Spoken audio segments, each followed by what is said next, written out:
Sir আজকে সকালে রাধাপুর থেকে একটা বডি এসছে, তো এই বিষয়ে আপনার কি ইনফরমেশন আছে আপনার কাছে? না, আমাদের কাছে ইনফরমেশনটা হলো আজ সকাল অনুমানিক 11:30 নাগাদ আমরা জিবি হসপিটাল ট্রমা সেন্টারের যে ডক্টর আছে, অ্যাটেন্ডিং ডক্টররা আমাদের কাছে একটা পোস্টমর্টম রিকুইজিশন পাঠিয়েছিলেন।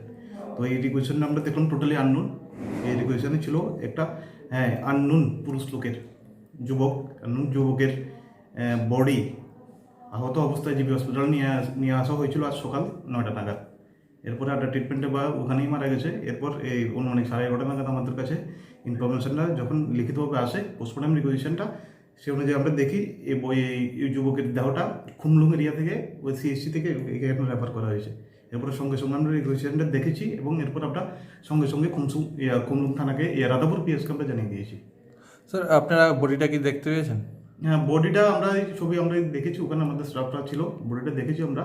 এবার যেহেতু মারা গেছে আমাদের রিকুইজিশন দেওয়ার সাথে সাথে সেটাকে মর্চুরিতে পাঠিয়ে দেওয়া হয়েছে। স্যার আইনের পেশাগত ভাবে আপনি বডিটা দেখার পর কি মনে হয়েছে, বা এটা কি মার্ডার বা না, ডক্টররা যে আমাদের কাছে যে রিকুইজিশন দিয়েছে সেটাতে ক্লিয়ারভাবে মেনশন করা রয়েছে হার্ট অ্যান্ড অ্যাসল্ট, কোনো মারামারি বা কোনো এই ধরনের কোনো একটা ঘটনা, হার্ট অ্যান্ড অ্যাসল্ট ডক্টররা যে রিকুইজিশন দিয়েছে সেটাতেই আছে।